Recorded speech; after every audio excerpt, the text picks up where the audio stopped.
mon nom est Lynne Saint-Amand, je suis coach intuitive transformationnelle et j'accompagne des milliers de femmes à découvrir leur féminin sacré. Qu'est-ce que c'est leur féminin sacré? Ça leur permet de s'aimer pleinement, de rayonner qui tu es sans excuse, de mieux communiquer plus facilement, de te faire respecter et te respecter, de te sentir libre, en paix, en harmonie, confiante et puissante sur tous les plans de ta vie. À chaque semaine, j'interviewe des femmes inspirantes partout dans le monde et on a des conversations intimes ensemble. On parle d'amour, de succès, d'émotion, d'abandon, de respect, d'équilibre, de puissance, de pouvoir. Et qu'est-ce qu'on peut faire en tant que femme pour s'aimer, se faire respecter et reprendre sa puissance? Donc, je t'invite à t'abonner au podcast pour recevoir les nouveaux épisodes à chaque semaine. Tu vas avoir une notification à ce moment-là. Allez t'abonner sur les plateformes iTunes, Google Podcasts ou sur mon site, vous pouvez l'écouter, linsaintamand.com/podcast. En fait, avant le COVID, on se connaissait un petit peu. Et maintenant, grâce au COVID, on peut dire ça que le COVID nous a emmené beaucoup de bons points. Puis Juliana va vous en parler aussi tantôt. Donc, j'ai maintenant une bonne amie qui fait partie de ma vie et elle s'appelle Juliana, la fée de l'Ouest. Alors, Juliana, son trademark, comme on dit, c'est la fée de l'Ouest et j'aimerais vous la présenter aujourd'hui. Donc, merci Juliana d'être avec nous aujourd'hui. Bien, merci de m'inviter, Lynne. Je suis très touchée. Mais ça me fait plaisir. Juliana, j'aimerais qu'on parte. Je sais que ça va être un peu difficile de rentrer dans le sujet, mais c'est sûr que dans la vie, l'être humain s'en va toujours vers le métro, boulot, dodo, puis tout d'un coup, il arrive un accident ou un problème de santé dans notre vie. Puis là, il faut faire du changement. Donc, toi, j'aimerais que tu commences à parler de ton cancer en réalité. Qu'est-ce qui est arrivé? Bien, en fait, ce qui est arrivé, c'est que vers en 2011, dans l'hiver, arrivé dans le mois de février-mars, j'ai ressenti que il y avait quelque chose qui se passait dans mon corps, mais on n'arrivait pas à trouver ce que j'avais. Et tranquillement, c'est à un moment donné où on a constaté que j'avais un cancer, un lymphome Hodgkin avancé stade 4. Donc, ça a été une étape de ma vie, mais tranquillement, c'est plutôt comment ça s'est amené à moi, ce développement-là intérieur, d'accueillir ce cancer-là, mais aussi comment le célébrer et comment après on peut poursuivre notre chemin. Donc, ça a été l'épisode 2011 où l'arrivée du cancer, en fait, où j'ai débuté ma première chimio, c'était le 2 septembre, mais il y a eu plusieurs dates dans cette année-là qui ont été importantes, surtout quand on faisait le cherche et trouve. Exactement, j'imagine. Puis, qu'est-ce que tu as fait pour, dans le fond, t'en remettre de ça? Qu'est-ce que ça a été tes étapes pour aider les femmes? Bien, tout d'abord, moi, je suis voyante à temps plein. Donc, ça a été de parler avec mes guides, de parler avec... moi, je crois en Dieu, donc je me suis adressée à Dieu. Je crois aussi à mon Dieu intérieur. Donc, avec tout le bagage que j'avais, avec mes guides, avec ce que je ressentais, ça a été de voir quel plan d'action moi, je pouvais faire pour continuer mon parcours sur la Terre et pas être tout de suite appelé en haut. Parce que lorsqu'on a un cancer, on a toujours le choix. On peut partir en haut ou on peut rester. Moi, j'avais un enfant, j'avais ma fille qui avait 10 ans, une fille de 17 ans. Donc, j'ai demandé à mes guides qu'est-ce que je pouvais faire ou comment on pouvait travailler ensemble et ensuite, comment moi, je pourrais devenir une porteuse de lumière par la suite et transmettre aussi la foi aux gens. Alors, en faisant ce pacte-là avec eux, en faisant cette entente-là, j'aimerais mieux dire ce mot-là, ça a été de m'asseoir et de dire, OK, pendant combien de temps je peux faire en sorte que je vais continuer à cheminer, grandir, mais rester dans ma lumière. Et surtout, moi, la seule chose que je voulais pas, c'est vivre des atroces souffrances. C'était quelque chose que, pour moi, c'était pas ce que je voulais vivre parce que je voulais être capable de transmettre la lumière.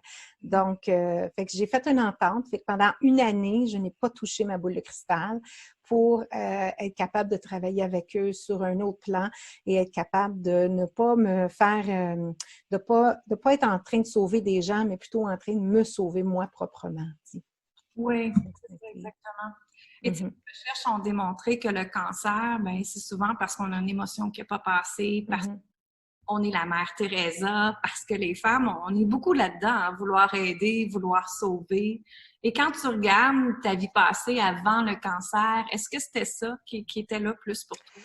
En fait, moi, j'ai toujours été au service des gens depuis que je suis tout petite. Je suis née dans un cirque, alors ça a été toujours de faire plaisir aux gens, les rendre heureux. Puis même si moi, je pouvais vivre une étape difficile, je souriais en avant parce que le spectacle devait continuer.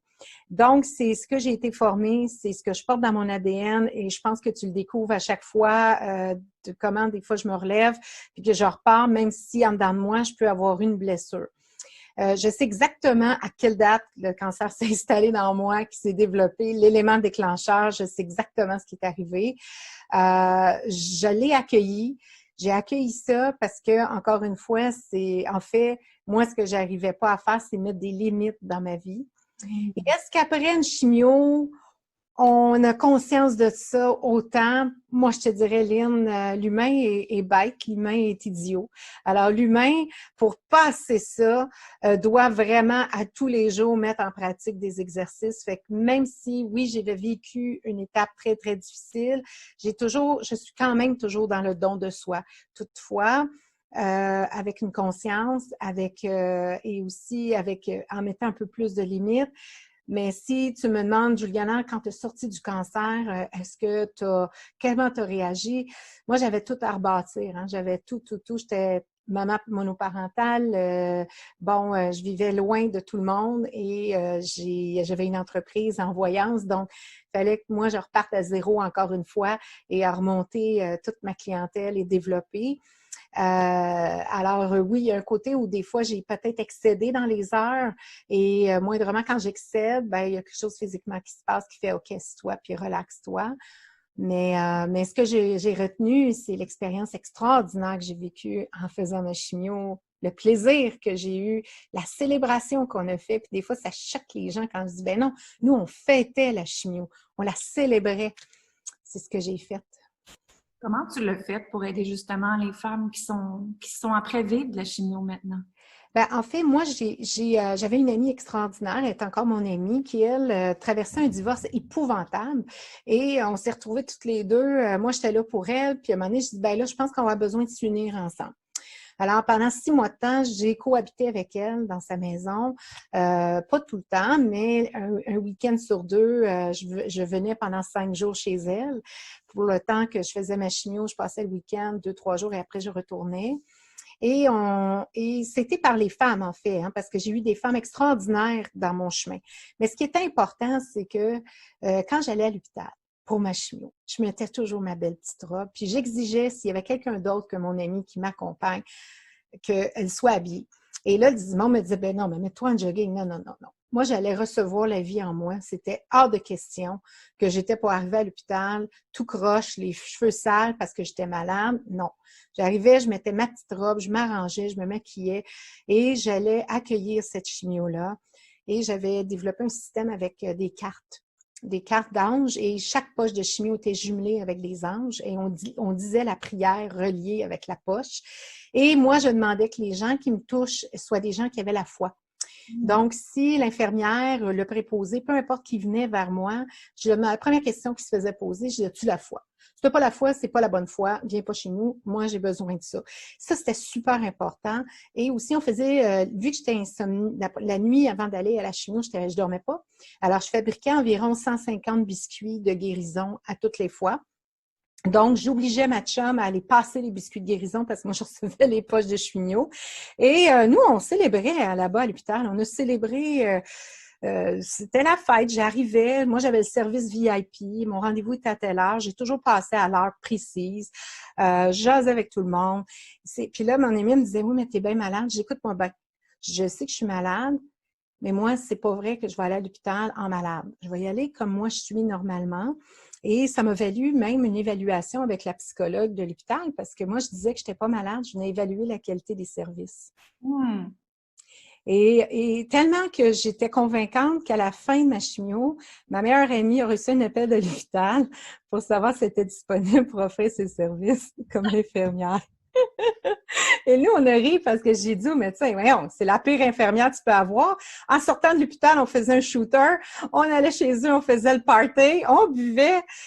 On buvait. En chimio, tu peux pas boire beaucoup, mais c'est pas grave. On trinquait, elle avait la fête, elle pleurait quand elle me faisait des injections. Écoute, c'était pas vraiment c'était pas une bonne infirmière, c'était une super infirmière qui était amoureuse de la vie autant que moi. Et c'était ça. La clé, il n'y en a pas de clé à part de se célébrer. Puis quand tu as une chimio, ben à un moment donné, tu as le goût de faire hey, tasse-toi, puis on allait danser, hein. On allait danser, puis je recevais tout le temps plein de cocktails, on avait du fun. Puis à un moment donné, il y avait quelqu'un qui voulait prendre ma place, j'avais un petit banc, puis la fille, elle voulait pas me la donner, puis le barman, il dit non, c'est sa place à elle, tu sais. Puis à un moment donné, je dis écoute, je suis gravement malade, fait que j'ai besoin d'avoir mon banc parce que quand je suis fatiguée, il faut que je m'assoie, tu sais. Puis j'avais une perruque, mais qui était vraiment extraordinaire. Puis la fille, elle m'a dit ben là, t'es pas malade? J'ai dit veux-tu que j'enlève ma perruque? Fait que j'étais bien tannante. Fait que soyez tannante. Soyez vivante. Soyez, oui, la mort est là, mais elle est pas encore là. Elle est pas, on a encore le pouvoir, hein? On a encore en dedans de nous le pouvoir. Puis des fois, même, écoutez, j'avais 6 poches de chimio, j'étais incurable. Fait que c'était, tu sais, c'est ça. Wow. Ça me fait vraiment penser à quand on dit aux gens de te mettre en posture de quelque chose, ben toi, justement, tu as intégré ta posture de femme lumière de un, mais de deux, que tu étais pour combattre, puis tu étais justement avec ta petite robe, que pour toi, tu avais déjà réussi. Tu sais, ton cerveau, tu avais déjà programmé ton cerveau à ça, puis tu avais déjà mis ta posture de réussite, de femme accomplie, de tu étais là pour célébrer la vie. Mm-hmm. Et regarde en réalité ce que tu fais maintenant dans la vie, Juliana. Mm-hmm. C'est Ouais. exactement ça. Ceux qui ne connaissent pas Juliana, depuis le COVID, elle a parti des entrevues en ligne. Elle a un show. Juliana, la fille de l'Ouest, à chaque jour, elle donne un show, justement. Elle appelle ça son show. Moi aussi, je trouve ça cool. De justement, elle crée un show et ce qu'elle enseigne aux gens, c'est toutes sortes d'affaires. Elle a des entrevues avec plein de gens extraordinaires. Je vais faire une joke dont moi, j'ai passé également. Ouais. Et c'est comme ça qu'on s'est plus connus aussi grâce à ça. Mais à chaque jour, elle a donné gratuitement pendant des périodes de temps. Écoutez, vous savez pas ce que c'est les heures de préparation à chaque show. Juliana, elle est très, très, très... Méticuleuse. Oui, c'est ça. Puis elle va vraiment faire ses recherches sur chaque personne, puis elle pose vraiment les bonnes questions. C'est vraiment un show de télévision, là. C'est vraiment très pro. Alors, elle fait ça depuis, on est-tu rendu à 100 jours, là, 100 ans? On n'est pas à 100 jours, aujourd'hui, c'est le 87e show, mais probablement quand ça va être diffusé, ton émission, on va être proche du 100e. Fait qu'on va fêter 100 shows live tous les jours, avec un contenu différent, des invités différents. On a eu des gens connus, moins connus, mais l'objectif, c'est de transmettre, hein, c'est surtout ça. Ouais. Puis elle chaîne sa lumière justement chaque jour dans ses shows. Fait allez l'écouter, c'est Juliana la Fée de l'Ouest. Elle est sur YouTube, elle est sur Facebook, sur sa page aussi, Juliana la Fée de l'Ouest. J'aimerais qu'on discute maintenant de la voyance, hein?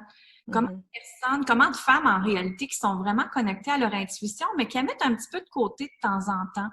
Puis toi, comme tu dis, tu l'affiches très bien que tu es voyante. Alors, comment c'est venu, ce don-là, et comment qu'une personne peut justement l'activer encore plus? Ben, en fait, moi, je suis née là-dedans. J'ai ma grand-mère, mon arrière-grand-mère était des voyantes. Mon arrière-grand-mère elle faisait du tarot. Ma grand-mère aussi, elle faisait la tasse de thé. Donc, dès l'âge de 5 ans, moi, je suis assise avec ma grand-mère qui me lit dans ma tasse de thé pour me dire comment va être ma semaine. Tu sais? Fait que déjà, je suis en contact dans cet univers-là depuis longtemps, sans savoir qu'un jour, je vais exercer cette profession-là à temps plein. Jamais j'avais pensé à ça. Et à mon adolescence, nous, on avait une grand-mère vraiment disponible. Là. Ma grand-mère, on pouvait l'appeler, on l'appelait, tout le monde l'appelait, ma grand-mère. Et j'ai eu des beaux échanges avec ma grand-mère et tout ça. Un peu plus tard, un peu moins, parce qu'à la fin, elle est tombée malade. Mais il reste que le souvenir que je garde de cette femme-là, c'était surtout la transmission des données, mais sans nécessairement faire un enseignement. Un peu plus tard, j'ai eu ma fille à 31 ans, donc ma deuxième fille est arrivée et dès qu'elle est arrivée, là, je savais que ma vie venait de changer. Et lorsque j'ai décidé de commencer ma carrière avec la boule de cristal, moi, c'est vraiment un don que j'ai. C'est pas un cours que j'ai suivi, c'est un don qui s'est placé. Et là, j'ai parti dans cette découverte-là. Et dès le premier instant où j'ai commencé à dire, oui, moi, je vais faire ça, bien, dès le premier jour, les gens voulaient m'appeler une sorcière et moi, je disais non, je suis une fée. Donc, je suis une fée parce que je ne fais pas de magie, je fais juste lire qu'est-ce que je vois et tout ça. Et déjà là, juste le premier obstacle était de dire que je n'étais pas une sorcière. Parce que les gens tout de suite m'associaient à la sorcellerie et c'était pas ça du tout. Donc, le premier travail qui a été à faire, c'est de m'affirmer au niveau de fée, de faire place à la fée en moi, de lui donner l'espace et de faire en sorte qu'elle soit respectée. Aujourd'hui, des gens font juste voir mon nom et disent « Ah, cette fille-là, je la connais, c'est la fée de l'Ouest. » Parce que c'est fée de l'Ouest, parce que j'habitais à l'Ouest de Montréal et que ma fille aimait beaucoup le magicien d'Oz. Donc, on a pris la fée de l'Ouest, mais c'est féedelouest.com, ça, c'est le site. Et c'est comme ça qu'elle est arrivée. Et quand tu me parles de m'affirmer, ben c'est que moi, j'ai décidé d'arrêter de l'affirmer pour m'affirmer. Et ce que j'aime, c'est les sceptiques qui me disent qu'ils ne croient pas à ça.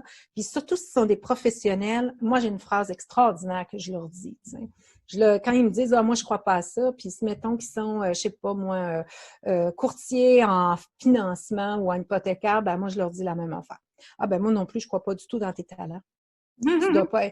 Et je peux vous dire, hein, tu le fais 2 fois, là, c'est réglé, hein, la personne est secouée, mais les gens ne réalisent pas ce qu'ils disent. Et moi, j'ai fait, c'est fini que je me cache ou que je me sente mal à l'aise. Si vous avez des talents, peu importe ce soit, il n'y a personne qui a le droit de venir vous dire, moi, je ne crois pas à ça, puis ces affaires-là, ça n'existe pas. Parce que tant et aussi longtemps qu'on n'a pas vécu l'expérience, on ne peut pas dire que ça n'existe pas. Exactement. Ouais. Et comment quelqu'un pourrait activer ses dons de voyance? As-tu des petits trucs? Oui, bien, la première chose à faire pour activer un don, c'est qu'il faut avoir envie de le découvrir, ce don-là. Ça, c'est la première chose. Deuxièmement, il faut être en respect avec son corps. Parce que souvent, les gens veulent développer leurs dons. Les autres, ils veulent tout voir. Là, ils pensent que c'est le fun. C'est pas tout le temps le fun, tout ce qu'on voit. Hein? C'est pas tout le temps agréable. Parce qu'au départ, quand on veut activer nos dons, ce qu'on va voir, des fois, c'est des choses plus négatives, des choses plus difficiles. Et on va devoir s'ajuster pour voir pourquoi qu'on reçoit ces données-là ou pas. Donc, la première chose, c'est est-ce que j'ai le désir de vouloir développer mes dons? Deuxièmement, qu'est-ce que je vais en faire aussi? C'est quoi je vais faire avec mes dons? Est-ce que c'est juste personnel ou c'est pour les transmettre aussi, transmettre des données? C'est important de savoir c'est quoi on veut faire avec ça. Parce qu'on n'est pas obligé de les développer, nos dons. On peut, et nos dons, souvent les gens associent, ils veulent tous avoir des dons de voyance. Mais des fois, on a des dons encore plus extraordinaires que ça. Des fois, ça peut être par un dessin, ça peut être par le chant. Un don, c'est tellement varié. Mais si je veux développer mon intuition pour recevoir des données, la première chose que je vais avoir à travailler, ça va être de faire ma bulle de protection, faire mon ancrage, m'assurer que je suis bien connectée à la Terre et au ciel pour que la transmission se fasse et qu'il n'y ait pas l'ombre d'un doute que je suis à la bonne place au bon moment. Ça, c'est une chose super importante. Avoir du temps. Avoir du temps. Parce que des fois, vous pensez que le don va arriver instantanément, on cligne des yeux puis c'est là. Non, ça se développe. Parce que l'intuition, elle est déjà en nous tout le temps. Elle est située au chakra du cœur. Et c'est par là que la donnée va rentrer. Donc, on va avoir une intuition, on va ressentir quelque chose, mais comment on va travailler avec, ça va nous appartenir. Et troisième affaire aussi, c'est de voir avec qui on est entouré. L'entourage va être important. Si vous voulez vous développer et vous êtes avec des gens qui sont non-croyants, non-pratiquants, qui sont dans l'ombre, je m'excuse, vous ne développerez pas. Si vous allez vers des gens qui ont des connaissances, qui sont ouverts un peu plus à développer leur intuition, là, ça va développer. Alors, on appelle ça des cercles d'influence. Fait qu'il faut regarder dans quel cercle on est situé pour voir est-ce que je suis à la bonne place pour me développer. Si je ne suis pas à la bonne place, c'est d'aller trouver un endroit où je vais pouvoir me développer. Est-ce que je peux le faire par moi-même? Bien sûr, on peut tout faire par nous-mêmes, mais remarquez bien que quand on est dans des cercles d'influence à la bonne place, ben c'est sûr que vous allez, on appelle ça, en anglais, on dit lever vers le haut, vous allez vous élever vers le haut et c'est ça que vous voulez parce que c'est un taux vibratoire qu'on va aller chercher puis une façon de faire. Fait que simplement, on fait notre bulle, on s'ancre, on se donne du temps. Il y en a qui vont utiliser une bougie, il y en a qui vont apprendre à écouter. C'est souvent ça. Écoutez, qu'est-ce qui se passe? Vous allez les avoir, les données. Mais souvent, on n'écoute pas parce qu'on est perturbé par ce qui nous entoure. On ne prend pas le temps d'écouter, justement.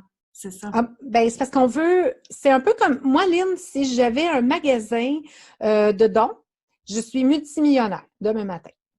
Parce que les gens ne veulent pas mettre le temps, fait qu'ils pourraient passer avec ma petite baguette magique, boing, boing, boing, je donne des coups de baguette et la personne a un don. Ça peut être un talent, un don, ben peu importe c'est quoi le don, hein. Mais c'est ça. Mais pour être une grande chanteuse, il faut pratiquer notre voix. Et le don du chant se pratique. Le don des gens à la radio vont pratiquer leur voix, la bonne posture, la bonne hauteur, la bonne intonation, mais ils ont un don de transmettre. Moi, je transmets le matin, ben oui, mais je mets des heures. Je mets des heures. Toi, tu mets des heures, tu enseignes la méditation, tu enseignes le féminin sacré. Bien, la même chose. Alors, il faut disposer de temps. Oui. Puis combien de temps? Ben, toi et moi, on ne le sait pas. Il y a des fois que ça nous prend 15 minutes de préparer nos affaires, puis il y a d'autres fois que ça nous prend 3 heures. Exact. C'est comme ça. Fait que si on commence à compter son temps, ça ne fonctionnera pas. Il faut être généreux envers soi et il faut être disponible pour soi. Exactement. C'est ça. C'est la seule façon. Il n'y a rien d'autre. Même si j'achèterais tous les livres sur la planète, si je n'ai pas ça ne peut pas rien donner. Ah oui, puis pour développer les dons aussi, c'est vrai, excuse, mes guides parlent, faire attention à l'alcool. Faites attention aux gens qui prennent de l'alcool et deviennent voyants en buvant de l'alcool. Et faites attention à votre... si vous consommez de l'alcool, c'est plus difficile de développer les dons et vous allez plus avoir le don de déranger les gens que de développer votre talent. J'aimerais ça parler de l'étiquette en réalité à... Comment je peux dire? Moi, quand je parle d'étiquette, je parle de respect. Donc, quand quelqu'un arrive vers toi et qu'il commence à dire des choses qu'il voit, est-ce qu'il y a une certaine étiquette à respecter? Oui. Moi, premièrement, il y en a qui font ça dans les salons, là. Des fois, je fais de la voyance, puis j'ai d'autres exposants qui me disent « Ah, lui, t'as grugé l'énergie, tout ça. » Moi, j'embarque pas là-dedans. Parce que c'est quelque chose que je trouve que c'est mal, c'est déplacé. L'étiquette en voyance ou dans d'autres domaines aussi, est-ce que la personne m'a posé une question concernant ça, oui ou non? Je ne sais pas si la personne est ouverte à accueillir qu'est-ce que moi j'ai à dire et je ne suis pas aucunement autorisée à arriver chez toi, de dire « Hey Lynn, finalement, là, tes guides me disent telle affaire. Si toi, tu n'es pas disponible, puis si on n'est même pas dans une consultation, sous aucun prétexte, je vais arriver et je vais faire ça. » Mais il faut faire attention. Il y a certaines personnes que leur don est développé comme ça. C'était une ancienne façon de faire pour aller s'attirer de la clientèle. Pour aller, c'est un peu comme si je te donne une bouchée, puis là, je te tente, ben toi, tu vas venir à moi. Moi, asseyez-vous pas, même si vous venez devant moi, puis Lynn le sait, puis vous me demandez qu'est-ce que je vois, je vais toujours dire la même chose. Présentement, je ne travaille pas. Je ne suis pas en mode travail. Je suis en mode de vous jaser, d'être dans mon humain et j'ai le droit d'être une humaine. Toutefois, lorsque je rentre dans la consultation, et Lynn, tu as vécu l'expérience, ça s'explique même pas en millième de seconde comment rapidement, aussitôt que je m'assis, et là, on est en consultation, là, les données rentrent et je me mets à parler. Mais le respect va être très important. L'intrusion envers les gens, attention, oui, il y a une éthique, on n'est pas censé se faire déranger. Et je le dis souvent quand je fais mes enseignements. On ne sait pas comment la personne elle est. Qu'est-ce qui me dit que moi, elle va bien accueillir ce que j'ai à dire?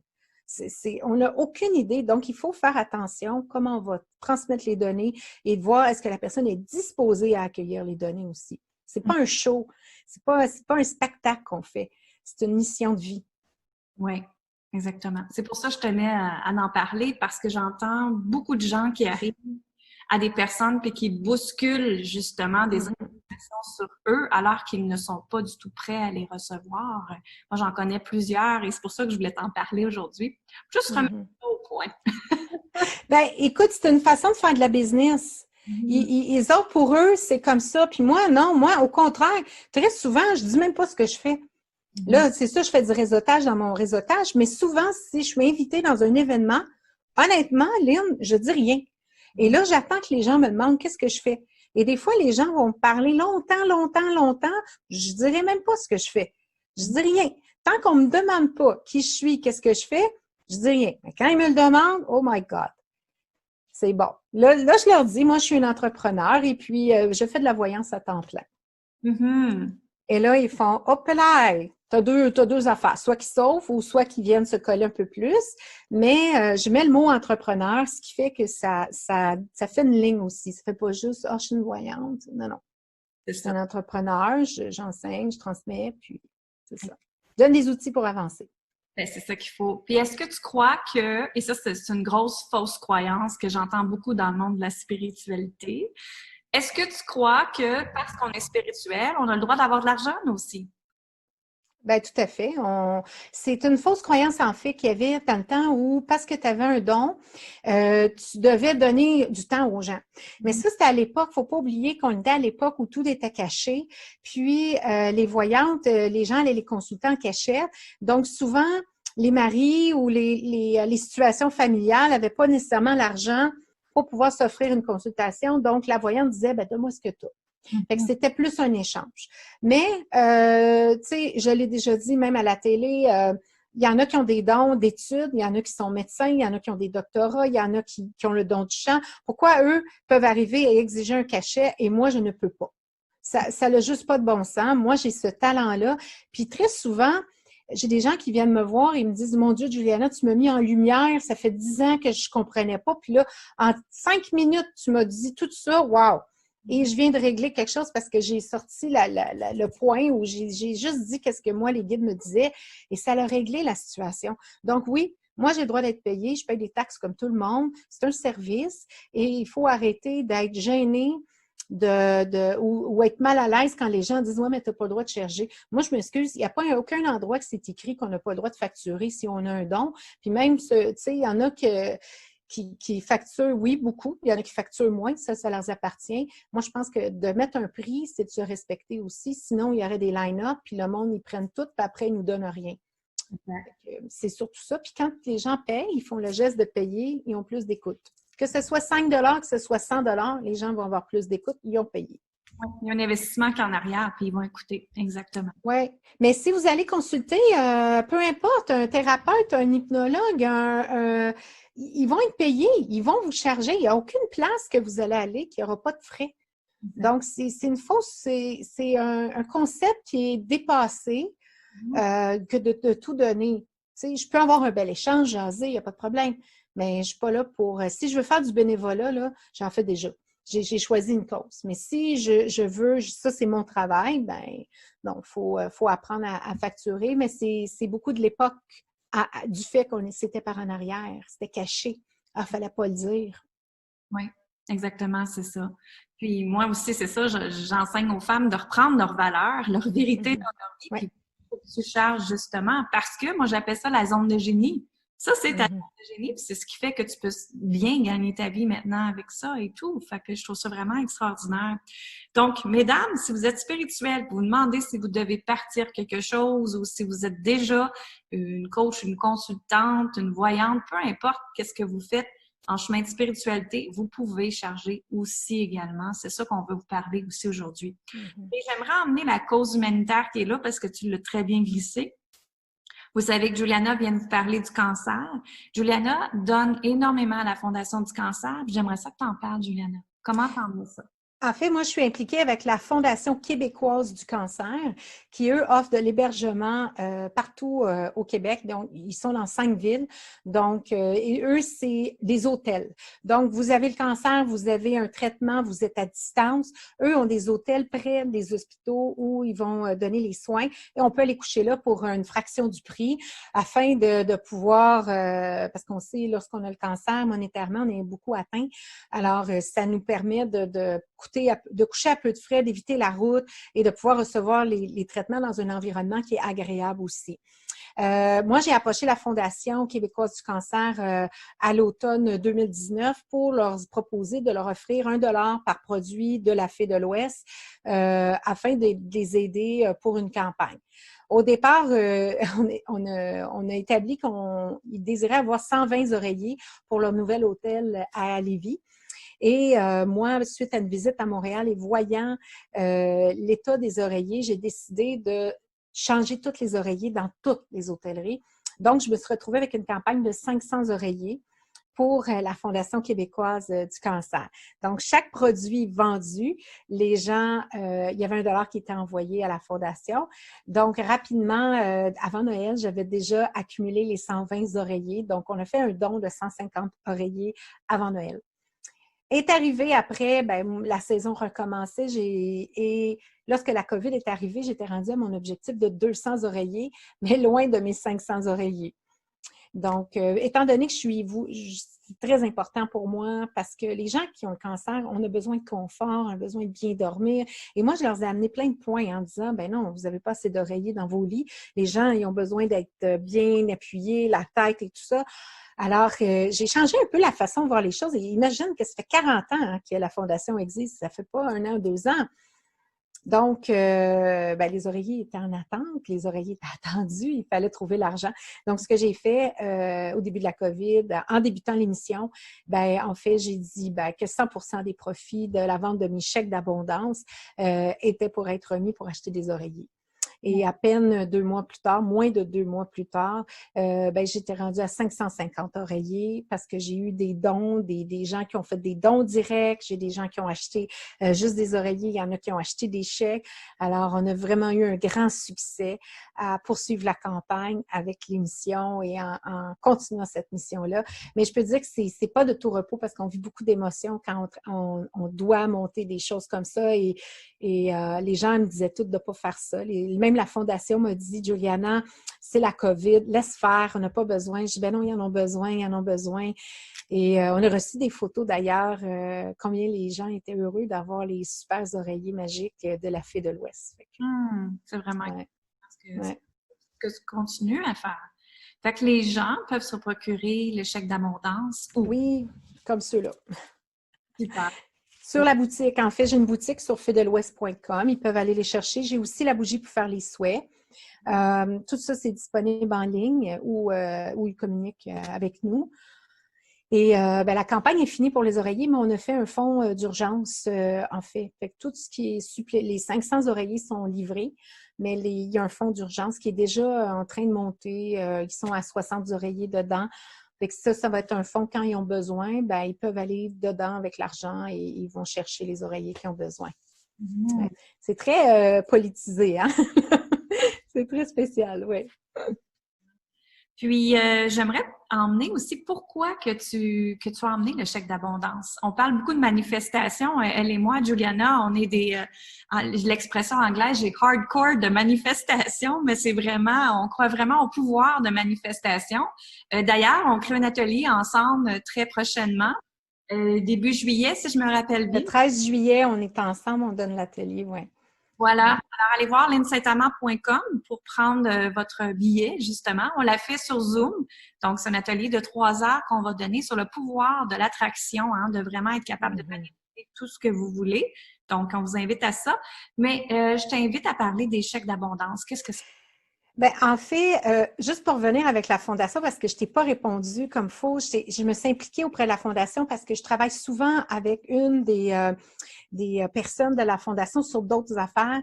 Et quand j'ai fait mes chèques, c'est mes guides qui m'ont guidée là. Fait que ça a été vraiment comme ça que c'est arrivé. Puis, on a bien travaillé ensemble, moi et Madame Laberge, pour ce projet-là. C'était vraiment une inspiration de les accompagner. Et aussi le fait que eux, il n'y a pas de choix de cancer. C'est tous les cancers qui accompagnent. Puis moi, ça, c'est important. Je voulais pas juste être avec un cancer ou non. Moi, j'ai eu un lymphome d'Hodgkin, mais je voulais que ça soit accessible à tous. Fait que c'était la raison.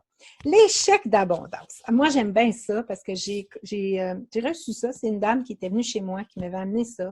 Et j'ai commencé à travailler avec ça. Et un moment donné, on m'a demandé de faire des conférences. Et moi, l'abondance, j'aime ça. J'ai été élevée avec des grands conférenciers. Mon père m'amenait là-dedans. Et j'ai trouvé que c'était intéressant, inspirant. Et ça donnait, peu importe, ça nous donne des outils, ça nous enligne sur ce qu'on veut, dans nos valeurs et ce qu'on veut croire. Alors moi, j'ai créé les chèques parce que les gens, souvent, ils venaient à la conférence, ils faisaient leur premier chèque et ensuite, ils n'en faisaient plus. Et là, il y avait toutes les raisons du monde pour ne pas faire leur chèque. Il n'y avait pas de chèque. Il n'y a plus de chèque à la banque. Ça coûte cher à faire un chèque. Ah, j'ai pas pensé. Ah, j'ai ici. Ah, il y avait 2000 raisons, 3000, peu importe. Et moi, j'ai dit, je vais créer un livret de chèques d'abondance parce que mes guides m'avaient inspiré là-dedans. Et je vais vendre des chèques d'abondance. Comme ça, les gens vont avoir leur propre chèque. Ils vont écrire leur chèque. Puis ils vont se garder ce livret-là précieusement dans une petite enveloppe pour eux. Pour moi, c'était ça qui était important. Et c'est comme ça que j'ai créé le livret de chèques d'abondance qui a 13 chèques pour toute une année avec les dates. Donc, Lynn, dans le fond, ça leur prend même pas 2 minutes d'écrire leur chèque. Alors, c'est pour 2 minutes par mois. Est-ce que vous avez envie de vivre l'expérience? Ça se donne bien en cadeau, ça fait parler les gens. Les gens, ils font « Ah, t'as-tu fait ton chèque? » Mais surtout, ce qui est intéressant, c'est les résultats des chèques. Qu'est-ce qui se passe lorsqu'on le fait? Est-ce que ça fonctionne? Est-ce que ça l'arrive? Et c'est phénoménal combien de gens ils vont me dire « Juliana, j'ai fait mon chèque, hey, c'est arrivé, j'ai fait ça, ça a fonctionné. » C'est pas juste pour devenir millionnaire. Des fois, c'est juste pour avoir un bon appartement, un amoureux, avoir des choses, des petites choses du quotidien, des fois qu'on a besoin, mais qu'on n'y arrive pas. Bien, le chèque, c'est ce qu'il apporte. Puis oui, vous pouvez devenir millionnaire parce que j'ai un de mes clients qui a gagné 1 million. Mais lui, bon, c'est merveilleux. Je suis heureuse pour lui. Mais c'est tout ça, en fait. C'est ça. C'est de générer l'abondance, en prendre conscience, de vouloir n'avoir plus d'excuses pour se faire un chèque à soi. Et c'est bien pour soi, hein, le chèque, c'est pas pour toute la famille. Non, exactement. C'est ça. Ouais. C'est mis en premier, c'est ce qui compte, comme on dit toujours. Oui.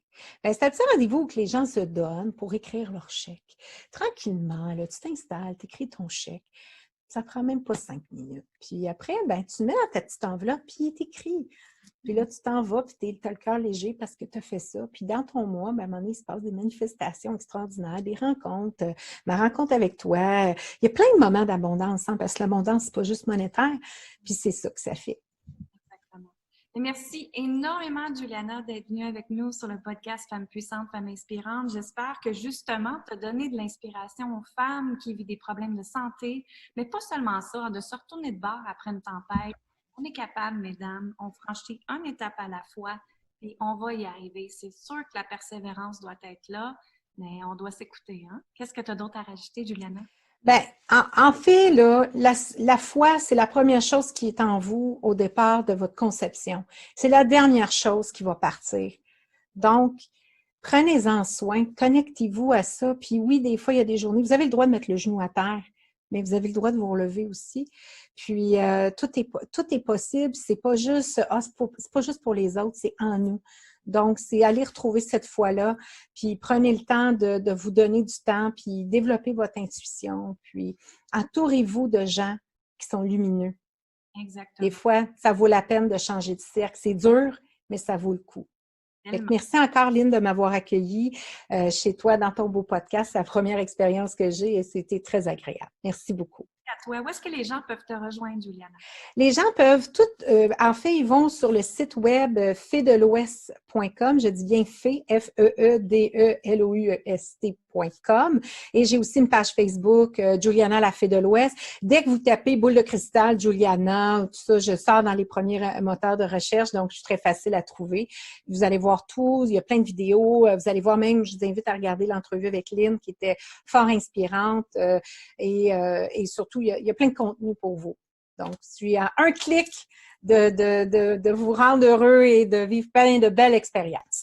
Alors, allez la consulter, allez acheter ses produits, allez encourager avec les chèques d'abondance pour justement qu'elle soit capable de redonner à la Fondation québécoise du cancer. Puis, on vous remercie énormément. Je vous dis amour, gratitude et lumière. Merci de faire partie de notre vie. Je vous remercie sincèrement de faire partie de Femmes puissantes, Femmes inspirantes. Continuez de partager le podcast à le plus grand nombre de gens possible sur la planète pour que ça te permette justement de reprendre ta puissance, ta confiance, de t'aimer, de te libérer. Et ensuite, on peut grandir une belle communauté ensemble. Parlant de communauté, si tu veux rejoindre ma communauté privée sur Facebook, qui est le groupe Femmes assumées, Femmes libérées, je t'invite à rejoindre. Tu peux également aller sur lynsaintamant.com et accéder à mon vidéo « Comment s'aimer et se respecter ». Alors, je vous souhaite une excellente journée. Merci infiniment de faire partie de cette belle communauté. Je vous dis amour, gratitude et lumière. Bye bye.